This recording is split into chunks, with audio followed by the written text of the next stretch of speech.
Aquecimento.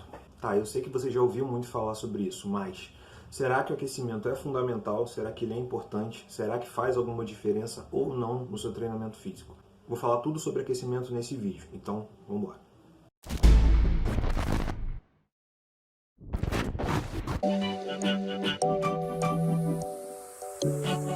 E aí, jovens, eu sou o Felipe e hoje a gente vai trocar uma ideia sobre aquecimento. Se você pratica algum esporte, algum tipo de exercício físico, com certeza você já ouviu falar sobre aquecimento e talvez você já pratique. Só que, embora seja um tema até um pouco banalizado, muitas pessoas ou não sabem da importância do aquecimento ou subestimam essa importância. Eu estou falando isso porque eu mesmo, durante uma boa parte da minha vida de treinamento físico, eu não ligava muito para aquecimento. Eu sentia como se eu estivesse perdendo tempo. E com o tempo, com a experiência e também estudando sobre o assunto, a gente vai entendendo que o aquecimento pode sim trazer benefícios para a nossa prática. Mas primeiro, vamos definir o que é o aquecimento no treinamento físico, tá? O termo aquecimento no esporte, ele é definido como um período de exercício preparatório para melhorar o desempenho na competição ou na atividade que vai ser realizada posteriormente. O exercício geral de um aquecimento pré-exercício é aumentar a flexibilidade dos músculos e tendões, aumentar o fluxo de sangue para a periferia do corpo, aumentar a temperatura corporal e muscular e melhorar o movimento livre coordenado. E embora não haja um consenso sobre o tipo ideal de aquecimento, já existem estudos sobre esse tema desde 1930. E o que se entende como o paradigma de um aquecimento mais tradicional seria um período breve de exercício aeróbico de baixa intensidade, seguido por um alongamento e por exercícios específicos daquele esporte ou daquela atividade que vai ser realizada. Embora haja esse paradigma, às vezes ainda surge a dúvida se o aquecimento ele realmente melhora o desempenho atlético ou não. Em uma meta-análise feita com 32 artigos sobre esse tema e 92 combinações diferentes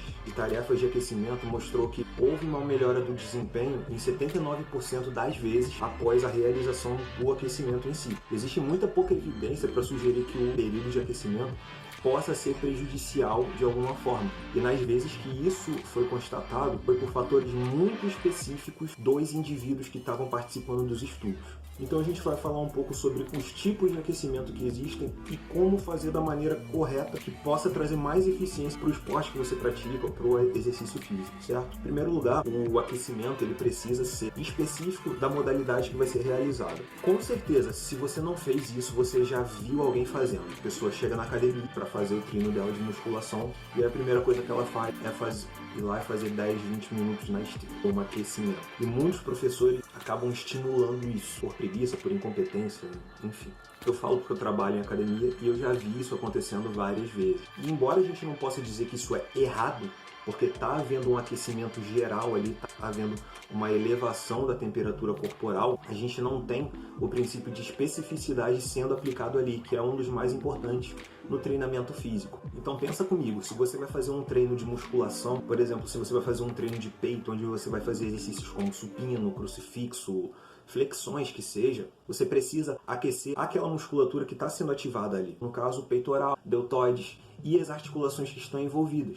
Principalmente as articulações, porque é onde a gente tem o maior risco de incidência de lesão. Então você simplesmente fazer uma caminhada ou corrida na esteira de 10, 20 minutos e depois ir treinar peito, não é a melhor opção possível, porque você não está considerando o princípio de especificidade. E além de específico para a modalidade, o aquecimento ele precisa ser de intensidade baixa a moderada. Ele não pode ser intenso ao ponto de fadigar o praticante antes do exercício principal. Então, se na modalidade que você pratica, quando você faz o aquecimento, você já se sente morrendo, você já se sente muito cansado, tem coisa errada, isso tem que ser revisto, certo?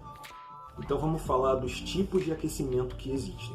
A gente tem dois principais tipos de aquecimento, o ativo e o passivo. O aquecimento passivo ele consiste em aquecimento realizado por fontes de calor externas, tipo ducha quente, fricção, massagens, esse tipo de coisa. A gente não vai falar desse tipo aqui, porque ele não é interessante e ele é muito pouco praticado. Só é utilizado em casos muito específicos. Você que treina numa academia, num box, você não vai fazer esse tipo de aquecimento. Muito improvável que você vá realizar esse tipo de aquecimento alguma vez. E o segundo tipo é o aquecimento ativo, que é o que a gente vai tratar aqui.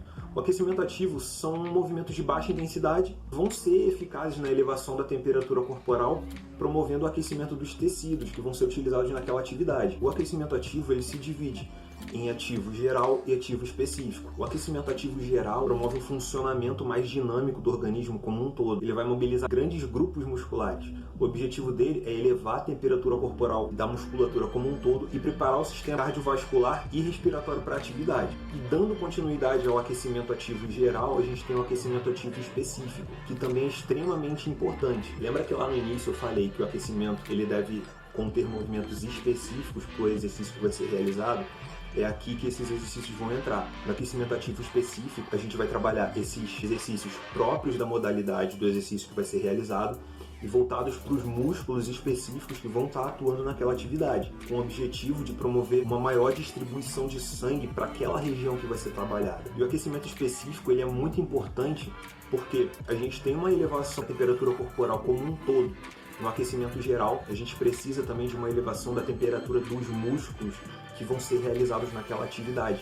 E o aquecimento específico é importante por conta disso, porque a temperatura muscular ela leva mais tempo para ser elevada do que a temperatura corporal como um todo. Então eu vou te dar aqui um exemplo de aquecimento que eu faço quando eu treino musculação. No caso do meu treino de perna, eu sempre começo meu treino de perna com agachamento livre, que é um exercício onde eu consigo trabalhar com mais cargas, consigo recrutar mais grupos musculares. Eu não costumo fazer aquecimento geral na esteira ou com uma atividade aeróbica. Normalmente eu faço uma elevação da temperatura corporal com movimentos de ativação das articulações, rotações de quadril, ativação da articulação do joelho, tornozelo. E aí eu começo o meu agachamento, ao invés de colocar minha carga nominal, a carga de trabalho que eu uso, eu começo com uma carga abaixo de 50% da carga que eu vou trabalhar, e eu faço ali 2 a 3 séries de repetições mais altas, de 15 a 20 repetições, exatamente para aumentar a temperatura dos músculos que eu vou estar recrutando naquela atividade ali. Isso também é importante para a gente ter uma ativação do sistema motor, para o nosso corpo entender o padrão de movimento que vai ser utilizado ali e quais músculos que ele vai precisar recrutar, quais estruturas que ele vai precisar recrutar para a melhor realização daquele movimento. Isso é muito importante, principalmente se você trabalha com exercícios compostos, como agachamento, supino, terra, desenvolvimento militar, que são movimentos que vão trabalhar vários músculos ao mesmo tempo. Então é importante fazer um aquecimento específico para o teu corpo entender que ele vai precisar recrutar várias estruturas e para que não haja ou para que se diminua o risco de uma lesão devido a uma má execução do exercício. Então, independente da modalidade esportiva que você pratique, é muito indicado você tirar um tempo, 10 a 15 minutos que seja, para fazer um aquecimento. Seja você iniciante ou avançado. Para o iniciante é muito importante para melhorar a forma de recrutação e ativação muscular, como eu falei antes. Para o corpo entender os padrões de movimento que vão ser utilizados ali e recrutar aquela musculatura que vai ser exigida dentro daquele movimento. Para você que é mais avançado, o aquecimento ele é muito mais importante, principalmente como forma de diminuir o risco de lesão. Porque normalmente quem é mais avançado vai trabalhar com intensidade mais alta, seja com exercícios que são mais complexos ou com cargas mais elevadas. Então, colocar um aquecimento, principalmente o aquecimento específico, vai ser muito importante para ajudar a prevenir ou diminuir esse risco de lesão. Isso tem uma coisa que todos nós temos em comum, é que ninguém quer se lesionar. Então, jovens, o vídeo foi esse. Foi um vídeo simples, mas acredito que são informações que podem te ajudar sim no seu treinamento. Tanto a melhorar o seu desempenho, quanto a te ajudar a diminuir o risco de lesões. Eu mesmo, quando eu estava estudando para produzir esse vídeo, eu acabei aprendendo coisas que eu não sabia, acabei conseguindo enxergar algumas outras coisas com uma outra ótica. Então acredito que esse conteúdo pode sim te agregar valor, beleza? Se você gostou, se esse vídeo foi interessante, vou te pedir para se inscrever no canal, deixa sua opinião aí embaixo, isso é muito importante para a gente aumentar a relevância do vídeo. Eu quero fazer o canal crescer. E deixa também sugestão de outros temas que você acha que possam ser interessantes para eu estar trazendo aqui, beleza? Obrigado pela sua atenção e até a próxima.